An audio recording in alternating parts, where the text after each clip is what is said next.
दारुण म्हणजे भयंकर. ओ भयंकर. भयंकर म्हणजे किती भयंकर?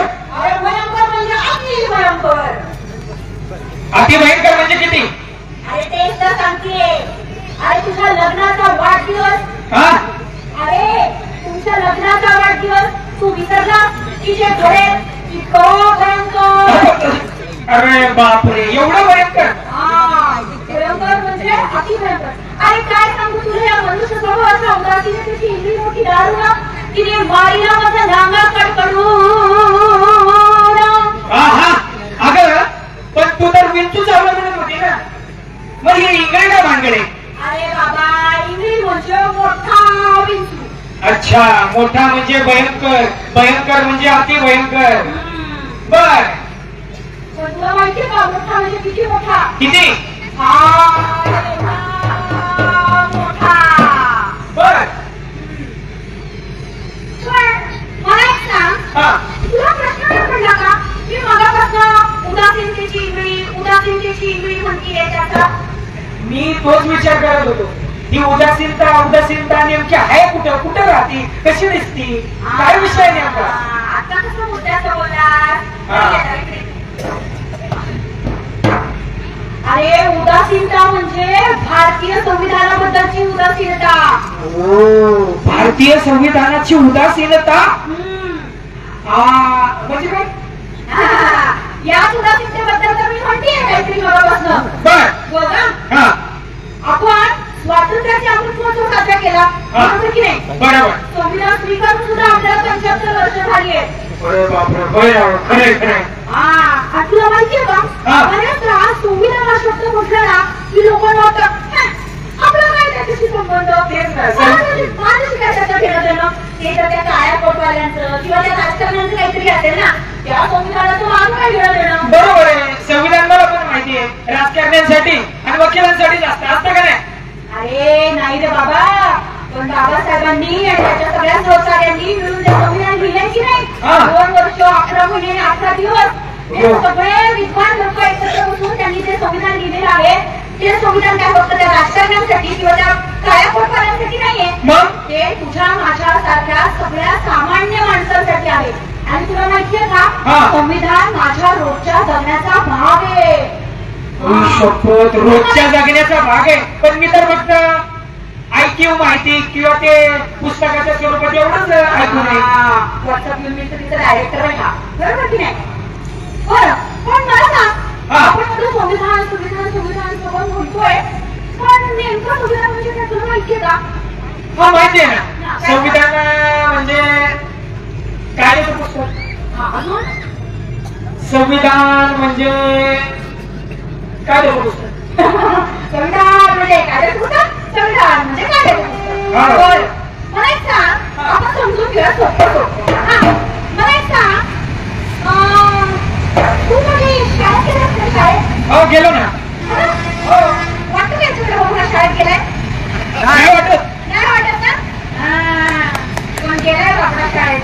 बरं मला सांग तू ज्या शाळेत जात होतास त्या शाळेला काही नियम होते का? विषय नियम होते म्हणजे काय होतेच. अच्छा काय काय नियम होते? आमच्या शाळेला सकाळी लवकर यायचं मध्ये सुट्टी होणार भात भेटणार पण त्याच्यानंतर गणवेश होता आम्हाला बुट नाही घातले तर केस ओढायचे. माझी केस मोठी होती म्हणजे आता आहेच आहे. त्याच्यानंतर अर्ध्या तासांचे एक नियम होते मराठी हिंदी इंग्लिश वगैरे वगैरे असे नियम होतेच की ग. बरं मला सांग आता तुझ्या शाळेला नियम होते मग आपण असा विचार करूया तुझ्या शाळेला नियमच नाही सगळे नियम काढून टाकले तर काय होईल? पहिला हा विचार नियम काढून टाकले तर म्हणजे नियम असताना सुद्धा टपोरीपणा आमच्या वर्गात होता. नियम नसते तर मी सकाळी 7ची शाळा असती तर 2 वाजता आलो असतो मस्त आरामात. जीन्स हाफ चड्डीवर आलो असतो. यांनी तर असंच केलं असतं ना यांच्या शाळेला नियम नसते तर केलं असतं ना? हो हा म्हणतो ते. मग बघा आपल्या शाळेला काहीतरी नियम असतात म्हणून आपल्या शाळेचा कारभार सगळ्या सुरळीतपणे चालतो की नाही? याच्यासारख्या विद्यार्थ्यांना शिक्षण घेता येतं, व्यवस्थित शाळेत जाता येतो, शाळेचा सगळा कारभार अगदी सुरळीतपणे झालेला असतो, शाळेमध्ये येणाऱ्या सगळ्या मुलांचा एकमेकांसोबत चांगला ताळमेळ असतो. मग अशा शाळेला नियम, बरोबर की नाही? रस्त्यावरच्या वाहतुकीला नियम, आपण इथे एवढा मोठा कार्यक्रम घेतोय, कार्यक्रमाला सुद्धा काहीतरी नियम असतात की नाही? बरोबर आहे. सगळे नियम नसतील तर कसला गोंधळ झाला असता. मग मला सांग, शाळेला नियम, घराला सुद्धा काहीतरी नियम लिखित नसतील, अलिखित नियम असतात. मग शाळेला, घराला, रस्त्यावरच्या वाहतुकीला, कार्यक्रमांना असे सगळ्यांना नियम असतात. तर एवढा मोठा देश, एवढा मोठा म्हणजे केवढा? काश्मीरपासून कन्याकुमारी पर्यंत, अरुणाचल प्रदेश पासून भूतानपर्यंत, आणि एवढ्या वेगवेगळ्या माणसांना त्यांची भाषा, जात, धर्म, जन्मस्थान, खानपान, राहणीमान, कपडा, रस्ता सगळं वेगवेगळं. सगळ्या माणसांना एकत्र प्रेमानं बांधून ठेवण्यासाठी आणि देशाचा विकास करण्यासाठी काहीतरी नियम लागणार की नाही? ऑफकोर्स. मग ते नियम त्या पुस्तकात लिहून ठेवलेत ना, त्या पुस्तकाला म्हणतात भारतीय संविधान.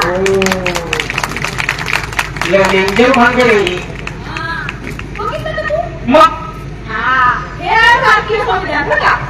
आता मला सांग, तू हे बघितलं म्हणतोस बरोबर तुमच्या शाळेच्या, कॉलेजच्या परिपाठात, कॉलेज नसेल, शाळेच्या परिपाठात हो. मग आता या संविधानामध्ये हे जे पहिलं पान असतं, याला काय म्हणतात बरं? पहिलं पान काय म्हणतात त्याला? याला काय म्हणतात? प्रियांबल. याला प्रियांबल म्हणतात. त्यापेक्षा छोटे छोटे फरक सांगतात. म्हणजे उद्देशिका. ही भारताच्या संविधानाची उद्देशिका. आता ते जे संविधान बघितलं ना आपण, त्याच्यामध्ये सगळे नियम घेऊन ठेवले देश चालवण्यासाठी. ते नियम, ते 385 नियम, 12 परिशिष्ट आणि 22 भाग आणि एक प्रतिज्ञा, उद्देशिका, हे एवढं सगळं त्याच्यात लिहून ठेवलेलं आहे. एवढं मोठं संविधान, त्याचं सगळं सार सांगणारी ही प्रास्ताविक आहे का? ते भारतीय संविधानाचं पहिलं पान. अरे बापरे. तू बघितलंस कधी? तुम्ही पण बघितलं सगळ्यांनी ना? माझा एक साधा प्रश्न आहे तुला आणि सगळ्यांना. भारतीय संविधानाची प्रास्ताविका, भारतीय संविधानाचं सगळं सार सांगते. प्रास्ताविका ऐकून किती वाक्यांची आहे हो? तुमच्या समोर आहे, तुम्ही मोजून सांगू शकता. 1 2 3 4 5 6 7 8 9 10 11 12 13 14 15 16 17 18 19 खूप वाक्य. हो, किती वाक्य? किती वाक्य? 16 सांगायचं. 1 0 1 10.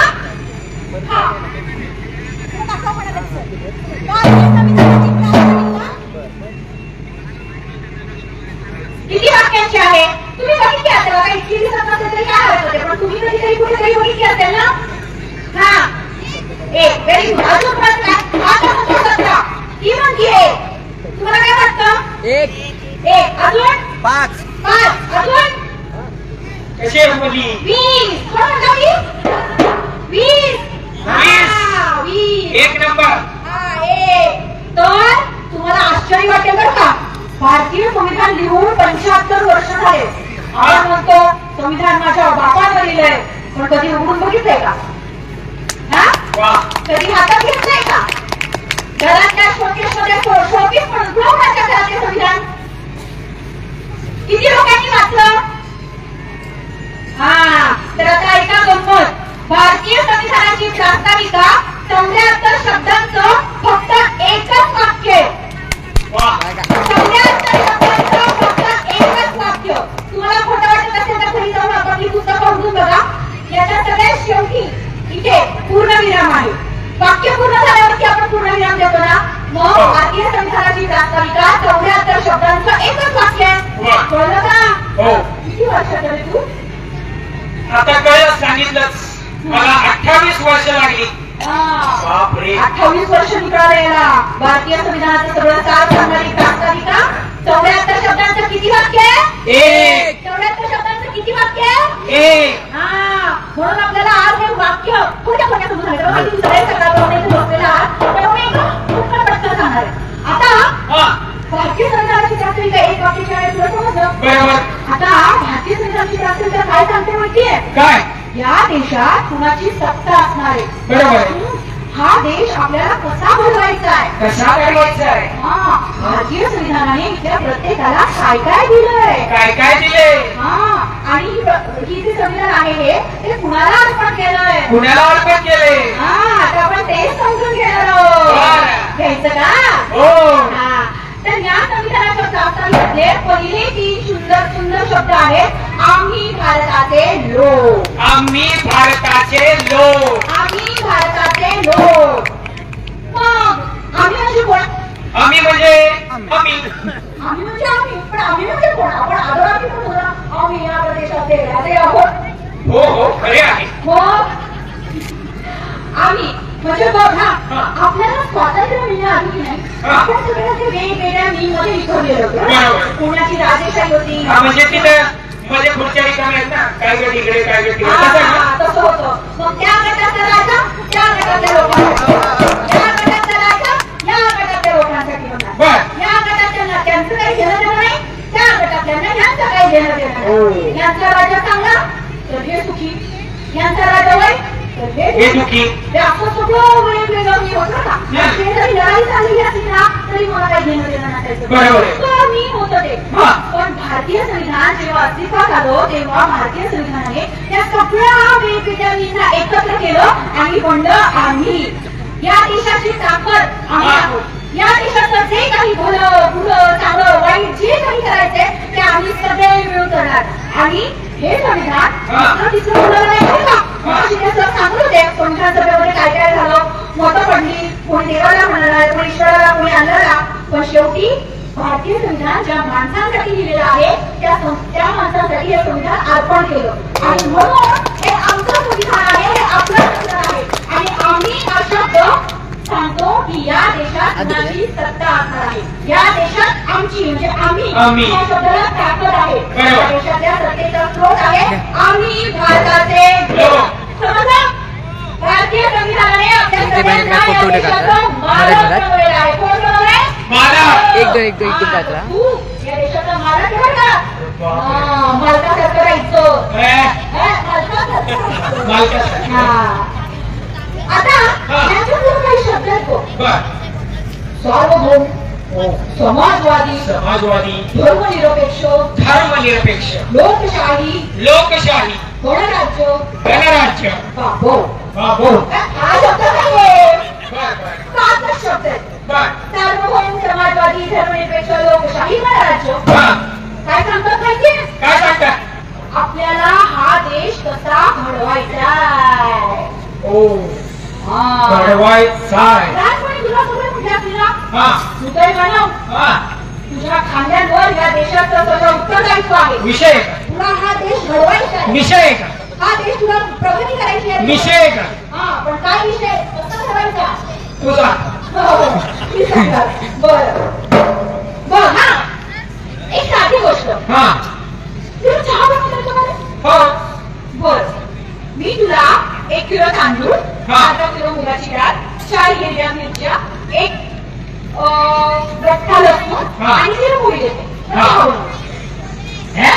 चहा बनवून दाखव. तुला येतो ना? काय नाही. अरे अशी खतरनाक डाळ खिचडी तयार होईल. म्हणजे मी दिलेल्या इन्ग्रेडियंट्सनी तुझी डाळ खिचडी बनेल. बरोबर की नाही? तुला बनवायचा चहा. बरोबर की नाही? पठ्या तो देश पण बनवायचा आहे. पण देश कसा बनवायचा आहे हे जर माहितीच नसेल तर तुझी तर डाळ खिचडीच बनणार. होय की नाही? होय की नाही? मग चहा बनवायचा आहे.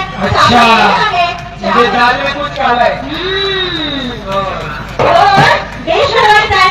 देश कसा घडवायचा हे जर माहितीच नसेल तर आम्ही काय डोंगराचा देश घडवणार? नाही, आपल्याला चांगला देश घडवायचा. देश घडवायचा सार्वभौम. सार्वभौम म्हणजे बघा काय, आता आज इथं तू भारूडाला येणार आहेस, यायचं की नाही याचा निर्णय ते तिकडे भीमा कोरेगावला जाणाऱ्या काही लोकांनी घेतला असेल नाही का? काय संबंध? तू आता काय बोलली? मी देशाचा मालक आहे ना. मग मी येथील घेणार ना. तू नाही घेतला ना, त्यांनी घेतला ना निर्णय. नाही तू घेतला निर्णय. मग काय? बरं म्हणजे अजून एका आज रात्री तुझ्या घरी कोणती भाजी शिजणार आहे त्याचा निर्णय तुझ्या शेजारच्या सोसायटीत राहणाऱ्या मावशी घेत असतील ना? का? अजिबात नाही, मीच घेतो. अच्छा, म्हणजे तुझ्या घरातले निर्णय तू घेतो? मीच घेतो. हा, तुझ्या मनाच्या घरातले सगळे निर्णय तो घेतो कारण तो एक स्वतंत्र अस्तित्व आहे. तसंच भारत आता संपूर्ण स्वतंत्र राष्ट्र आहे आणि भारताचे सगळे अंतर्गत आणि बाह्य निर्णय हे भारताचे लोक मिळून घेणार. हा, आपण एकटा माणूस आहे ना, तर सगळे मिळून घेणार, याला म्हणतात सार्वभौम. आता झालो आम्ही संपूर्ण स्वतंत्र निर्णयाचे म्हणजे आता आम्ही संपूर्ण स्वतंत्र आहोत. आमच्यावर कुणाची सत्ता नाही. आमच्या देशातील निर्णय आम्ही घेणार. आमच्या निर्णयांमध्ये बाहेरच्या देशातल्या लोकांची म्हणजे शेजारच्या देशातल्या लोकांची फारशी लुडबुड नसणार. हे झालं सार्वभौमत्व. समजलं का? पण काय माहिती का, आम्हाला सार्वभौमत्व समजलं नाही, कारण समजलं नाही.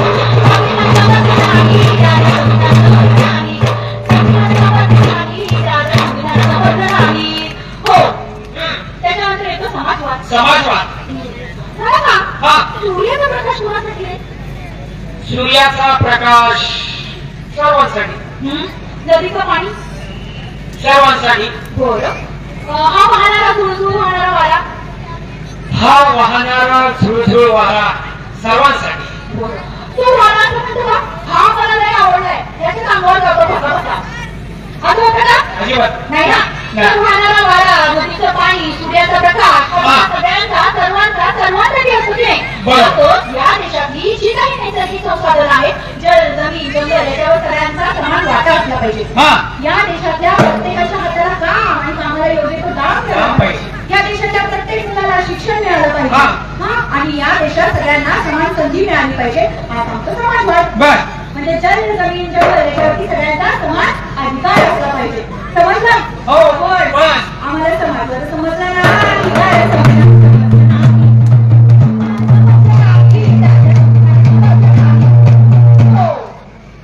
त्यानंतर येतो दुसरा शब्द धर्मनिरपेक्षता. लई मोठा शब्द आहे. धर्मनिरपेक्षता काय वाटतं तुला? काय वाटेल या शब्दाचा अर्थ? धर्मनिरपेक्षता हा जो संविधानात शब्द आलेला आहे तू सांग.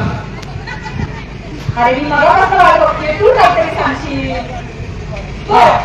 धर्मनिरपेक्षता तुला काय वाटतं कधी कधी विचार केला तर? मला असं वाटतं की धर्मनिरपेक्षता म्हणजे बाबा आपल्या आपल्या धर्माचं आपण बघायचं. आपल्या धर्माचं आपण बघायचं. बरोबर आहे. पण कसं करायचं माहितीये का? म्हणजे धर्मनिरपेक्षता शब्द काय सांगतो माहितीये? भारत देशाला कुठलाही एक अधिकृत धर्म नाही. भारत देशाला कुठलाही एक अधिकृत धर्म नाही. हा देश हिंदू राष्ट्र नाही. हा देश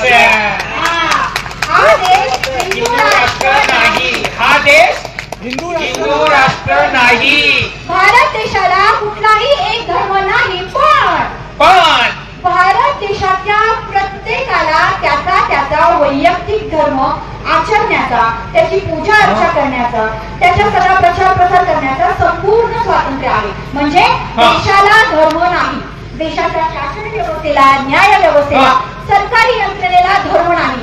पण देशाच्या प्रत्येक माणसाला त्याचा धर्म अवलंब करण्याचा, प्रचार प्रसार करण्याचा, त्याचा आपण करतोय त्याचं संपूर्ण स्वातंत्र्य दिलेलं आहे. खूपच सुंदर अर्थ आहे धर्मनिरपेक्ष शब्दाचा. पण काय आम्हाला धर्मनिरपेक्षता समजली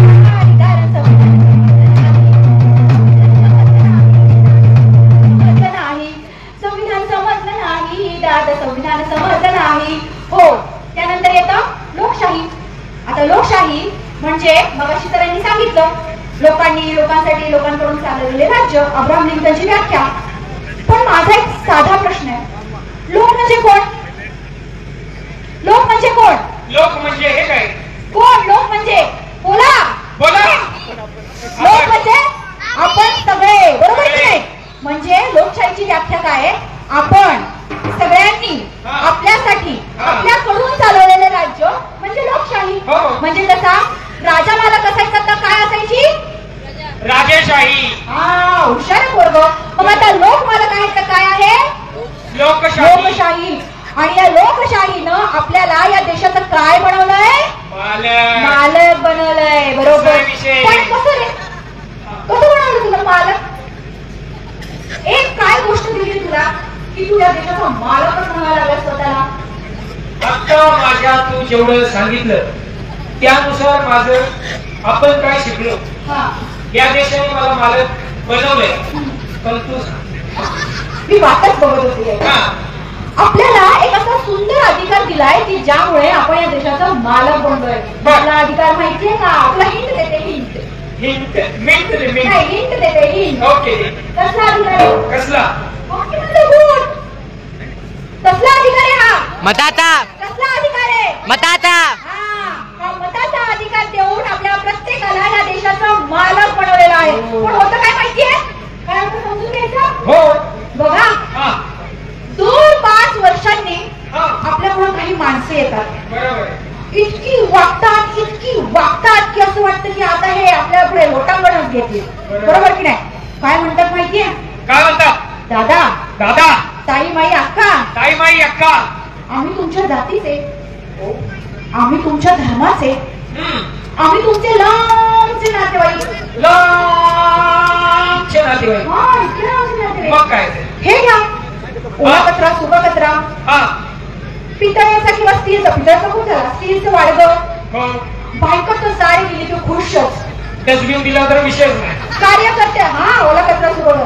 कार्यकर्ते तर बिर्याणी, मिक्सर. कार्यकर्ते तर बिर्याणी दिली की विचारूच नको. दादा असं होतं की नाही? असं होतं. ही लाचारी आपण बघत पाहतो आपल्यावर.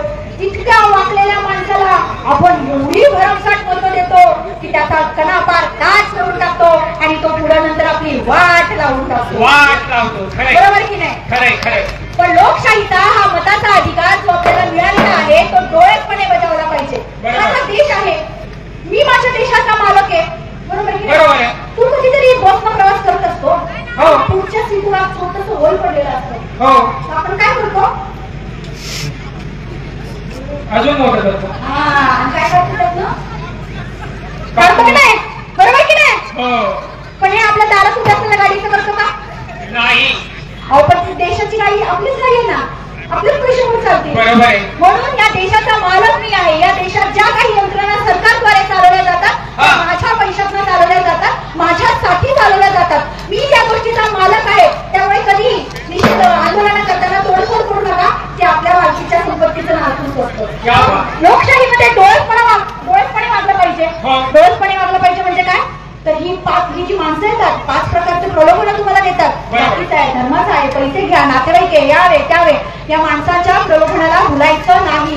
लोकशाहीचा अधिकार, मताचा अधिकार डोळसपणे बजवायचा आणि या देशाचे आपण जागृत मालक आहोत हे दाखवून द्यायचं. पण काय होतं माहितीये? काय होतं? आम्हाला लोकशाही समजली नाही, संविधान समजलं नाही,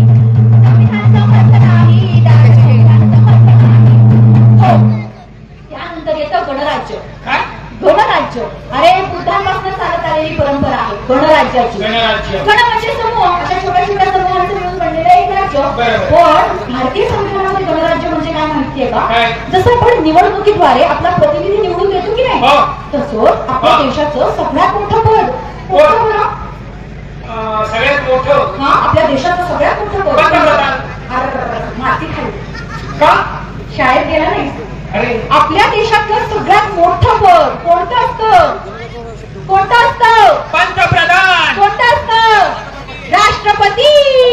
राष्ट्रपती असतं, आता पंतप्रधान आहे. अरे तर आपल्या देशातलं सगळ्यात मोठं पद राष्ट्रपती हे सुद्धा मताच्या पेटीतून जन्माला येतं. समजलं का? म्हणजे बघा तिकडे इंग्लंड अमेरिकेमध्ये ना राणीच्या पोटी जन्मलेला पुढचा राजा असतो. बरोबर. पण आपल्या देशातलं प्रमुख पद हे सुद्धा मताच्या पेटीतून जन्माला आलेलं असतं. इतकी जबरदस्त ताकद या भारतीय संविधानाने आपल्या प्रत्येकाला दिलेली आहे. आणि ही जी लहान मुलं आहेत ना ही सुद्धा त्यांच्या वयाची अट पूर्ण झाल्यानंतर या देशाचं नेतृत्व करू शकतात. काय जबरदस्त ताकद आहे ना. बरोबर. पण झालंय काय माहितीये? गणराज्य समजलं नाही, संविधान समजलं नाही, संविधान समजलं नाही.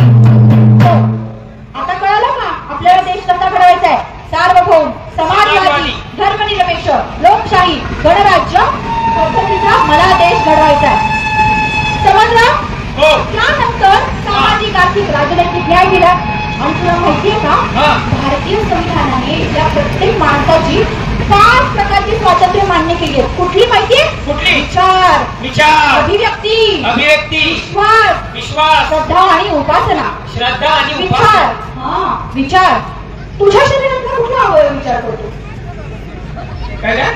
तुझ्या शरीरातला कुठला अवयव विचार करतो? ऑफकोर्स मेंदू आहे.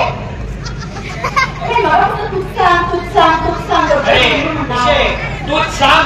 हे सांगण्यासाठी पण मेंदू लागतो. हे सांगण्यासाठी सुद्धा मेंदू लागतो. तर माझ्या डोक्यात माझा मेंदू माझा विचार करेल की, पण ते तिथे भारतीय संविधानाच्या प्रास्ताविकेत लिहून ठेवण्याची काय गरज? कारण इथल्या प्रत्येकाला विचारांचं स्वातंत्र्य, इथल्या प्रत्येकाचा विचार करण्याचं स्वातंत्र्य अबाधित राहावं. म्हणजे बघा, पूर्वीच्या काळी या बायकांना घराच्या बाहेर पडायची किंवा शिक्षण घ्यायची सोय होती बरे बायकांना. त्या काळाचा विचार हा, म्हणजे आज तर जो दिवस आहे दुसऱ्या कारणासाठी महत्वाचा आहे. काय केलं होतं बाबासाहेबांनी? अजून एका 25 डिसेंबर 1927 ला 25 डिसेंबर 1927 ला डॉक्टर बाबासाहेब आंबेडकरांनी मनुस्मृती ग्रंथ जाळला. तो मनुस्मृतीचा काय म्हणायचं माहितीये का? बायकांनी शिकायचं नाही, शूद्रांनी वाचायचं नाही, ऐकायचं नाही. त्यांना मेंदूच नव्हते. म्हणजे पूर्वीच्या बायकांना पुरुषांना मेंदू नव्हते? होते का? होते ना, मेंदू होते, पण ते विचाराचं स्वातंत्र्य कुठं होतं?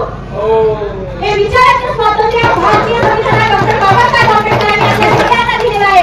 आणि ते चिरायला राहावं म्हणून या भारतीय संविधानाच्या चौकटीत जी अबाधित आहे, जी कुणी बदलू शकत नाही, अशा चौकटीत घेऊन ठेवले विचाराचं स्वातंत्र्य. माझा मेंदू माझा विचार करेल, स्वातंत्र्य अबाधित राहावं, चिरायला राहावं यासाठी ठेवले. त्यानंतर अभिव्यक्ती स्वातंत्र्य. विचार केला मांडायचा कसा? तो विचार मांडण्यासाठी मी व्यक्त होणार. शिकणार आपण मारून करून व्यक्त होतोय. स्पर्धा घेतल्या, त्या स्पर्धेचा व्यक्त होणार आहे. त्यानंतर अभिव्यक्त विचार केलेला विचार जो आहे तो मांडण्याचे जो प्रकार आहे त्यानंतर अभिव्यक्ती स्वातंत्र्य. पण अभिव्यक्ती स्वातंत्र्य उपभोगत असताना माझ्यासोबत माझ्या शेजारच्यालाही स्वातंत्र्य आहे. हे लक्षात ठेवून आपल्या स्वातंत्र्याचा उपभोग घेणं म्हणजे अभिव्यक्ती स्वातंत्र्य होय. त्यानंतर श्रद्धा, आणि विश्वाच्या माणसावर ठेवायचं, त्यांच्यावर ठेवा. श्रद्धा ज्या देवाची करायची ते करा. पण श्रद्धा आणि अंधश्रद्धा याच्यामध्ये फरक आहे, तो ओळखायला पाहिजे बरं का. त्यानंतर उपासना. तुम्हाला धर्माचं स्वातंत्र्य दिलेलंच आहे. तुमच्या धर्मामध्ये जे काही पूजा अर्चा आहेत त्यांचं स्वातंत्र्याचा तुम्ही उपभोग करा, पण तेही करताना दुसऱ्याला काही त्रास होणार नाही याची काळजी घेणं. स्वातंत्र्य दिले. स्वातंत्र्य, समता. समता म्हणजे काय? फक्त ते समतेसाठी फक्त एकच तारीख सांगते. समता म्हणजे फक्त एकच तारीख सांगते. सगळ्यांच्या पटकन लक्षात येते. त्यामुळे समता एक्सटेंड करायची गरज नाही. 30 मार्च काय झालं होतं? 14 तळ्याचा सत्याग्रह. 20 मार्च 1900 बोला. 20 मार्च 1927 14 तळ्याचा सत्याग्रह. समतेसाठी केलेला सत्याग्रह. माणसासारखी माणसं होत नाही. तुमचं आमचं रक्त एकसारखं आहे. ज्या पाण्याला गुरुवर स्पर्श करू शकतात त्या पाण्याला माणसासारखी माणसं हात लावू शकत नाही. तो संघर्ष होता समतेसाठी. जात धर्म पंथ भाषा कुठलाही भेदभाव न करता प्रत्येक माणूस हा माणूस आहे. ही समता. त्यानंतर सगळ्यात महत्वाचा शब्द बंधुता. बाबासाहेबांचा सगळ्यात आवडता शब्द. बाबासाहेब याला म्हणायचं फेलोफिली. तुझ्या बरोबर तू माझा मित्र आहेस, तू माझा सहचारी आहेस का, माझ्या सोबत आहेस. तिथल्या प्रत्येकाबद्दल वाटणारं प्रेम, आपुलकी, जिव्हाळा म्हणजे बंधुता. कारण बंधुतेशिवाय स्वातंत्र्याला काही किंमत नाही. बरोबर. या बंधुतेशिवाय समतेला काही किंमत नाही. मी बंधुता मान्य केली तर मी बंधुता जर मान्य केली तर तुझ्या स्वातंत्र्याला समतेला अर्थ येईल. त्यानंतर तुझ्याशी मी न्यायाला वागेल. पण काय होतं माहितीये, मला बंधुता समजली नाही, संविधान समजलं नाही, संविधान समजलं नाही, दादा संविधान समजलं.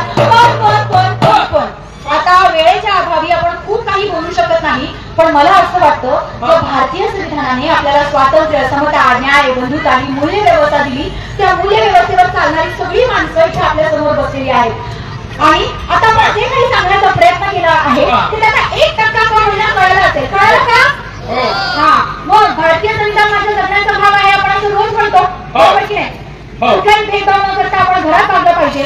माझ्या मुलीला कमी लेखायचं, मुलाला मोठं करायचं, माझ्या सुनेला कमी लेखायचं, असा भेदभाव आपण करायचा नाही.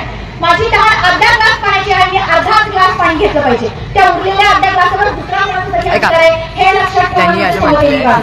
मी रस्त्यावर चाललोय, मला गाडी चालवण्याचं लायसन्स आहे, पण मी 120च्या स्पीडनं गाडी चालवणार आणि कोणाला तरी जाऊन त्याचा ऍक्सिडेंट होणार, हे त्याच्या स्वातंत्र्यावरती आणलेली विगत आहे.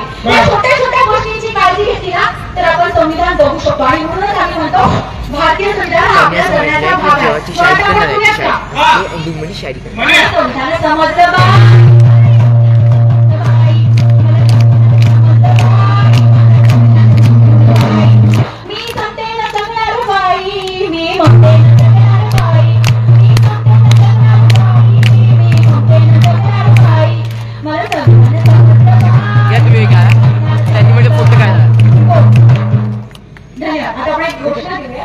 मी भारतीय संविधान जिंदाबाद म्हणे, तुम्ही जिंदाबाद जिंदाबाद दोनदा म्हणा.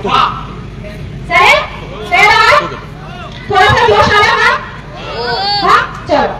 भारतीय संविधान जिंदाबाद जिंदाबाद जिंदाबाद. भारतीय संविधान जिंदाबाद जिंदाबाद. भारतीय संविधान जिंदाबाद जिंदाबाद जिंदाबाद. संदेश जिंदाबाद जिंदाबाद जिंदाबाद. दादा शिवाजी जिंदाबाद जिंदाबाद जिंदाबाद. जिंदाबाद जिंदाबाद. माता रमाई जिंदाबाद जिंदाबाद जिंदाबाद. सावित्री माता जिंदाबाद जिंदाबाद जिंदाबाद.